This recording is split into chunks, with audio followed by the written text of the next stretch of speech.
that comfort in the Model Y. You have likely seen a few videos out there talking about this suspension or the previous version or a number of other suspension options, and kind of trying to explain to you what that ride quality improvement is like. It's kind of hard to show on film what it feels like.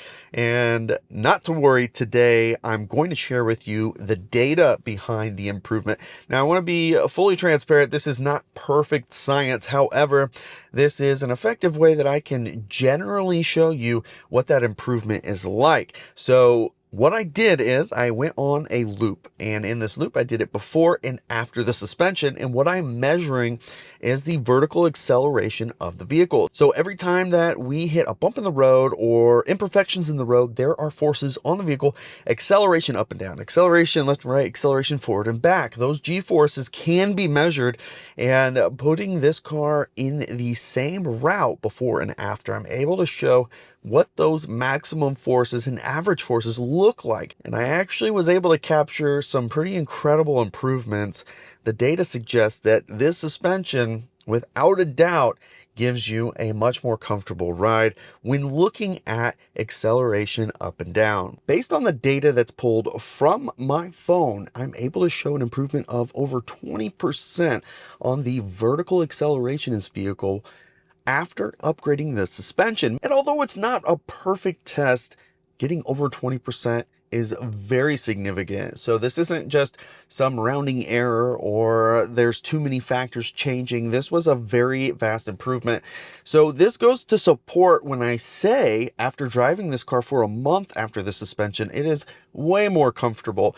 And I think the best way to explain it is on longer stretches where the road isn't really rough, but it has, divs stuff, it floats a little bit more. And when there are some really harsh bumps in the road, it's not nearly as jarring as it was before. So the biggest improvement when you're on the highway, cruising down the road, it just floats so much better, way more comfortable than it was before. This has been quite an improvement, and for the money of this new suspension, in my opinion, it's a no-brainer. This is a DIY kit. You can absolutely do this. People are often afraid to mess with the suspension of a car, but I promise you, there is nothing to worry about with doing a suspension upgrade on your car. It's very simple. As a matter of fact, there are less than 10 bolts and nuts in each corner of this vehicle, the rear even less. So this is not a huge undertaking. That said, there are some tools that you will need, and I will post those right here. You're going to need these tools. The biggest call out here is you're going to need a second jack. And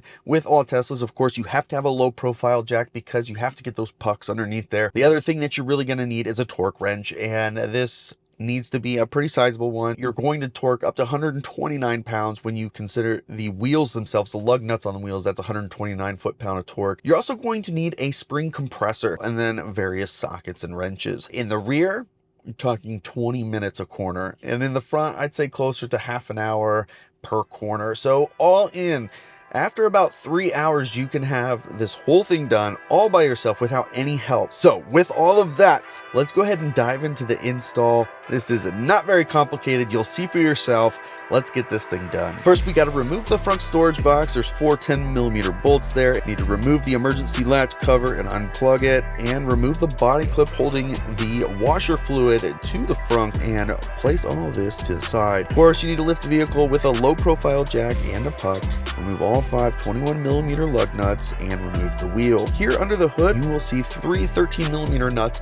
Remove all of these, all 3 13mm around the shock, and there's also a 13mm bolt in the corner and a 15mm bolt in the corner. Next, you're going to remove this 18mm nut holding the stabilizer link, and at the top, you're going to remove this T15 bolt and 15mm nut. Remove the 21mm bolt and nut from the bottom of the damper assembly. Now you're going to remove these 3 body clips that are holding in this cable.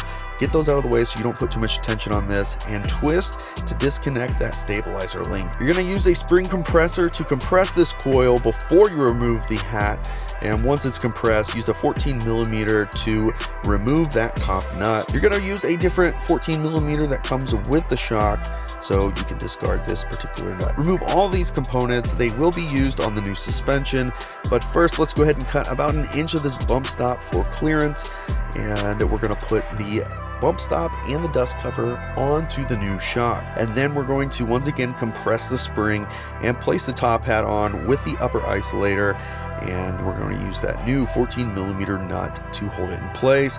You're going to torque this to 25 foot-pounds. Everything's going to be installed in reverse. So once you get the shock into its housing, you're going to torque the 3 13mm nuts on top to 12 foot-pounds.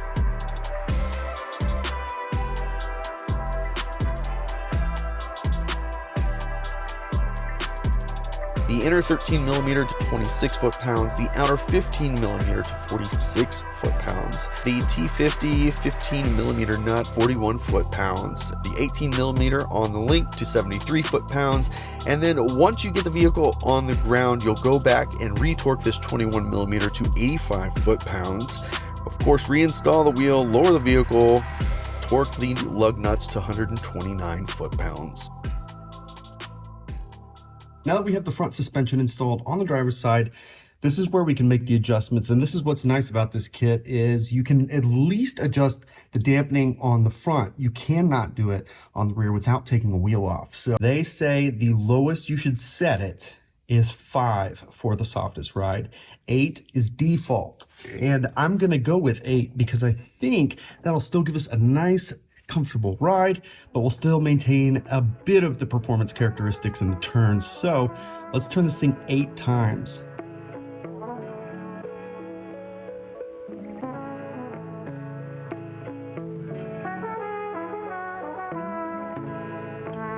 And there you go. That's it.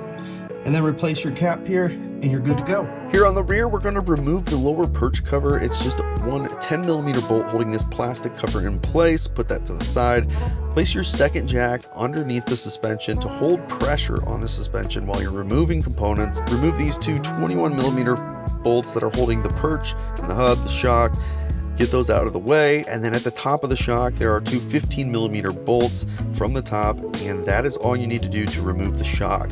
Lower the second jack to remove that pressure and take the spring out.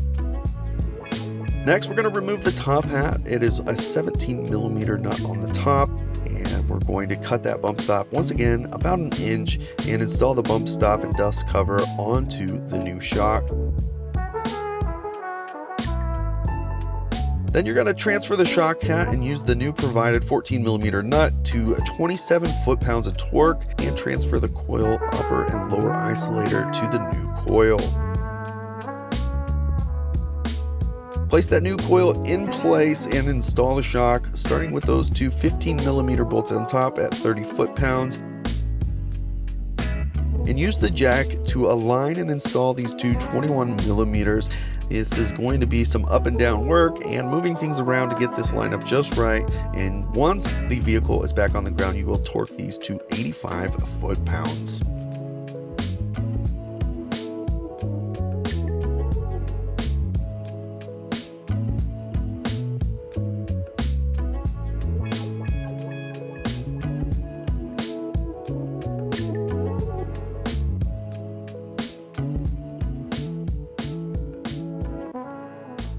So as you can see, this is not a terribly complicated install. This is not impossible to do yourself. This is super easy to do yourself, as a matter of fact.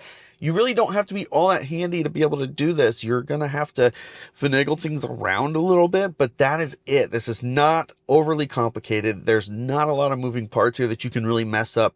So something to consider. And if you don't want to do this yourself, Unplugged Performance has a whole list of authorized dealers to do this for you in your area. You can check that out on their website to find a local installer. But for the money, this is an incredible upgrade. Highly, highly recommend this for Model Y owners. A lot more affordable than some of the highly customizable suspensions out there if all you really want is to get some good comfort in your Model Y, which is what we did here. So I hope that you enjoyed this video. Links in the description for everything that you need.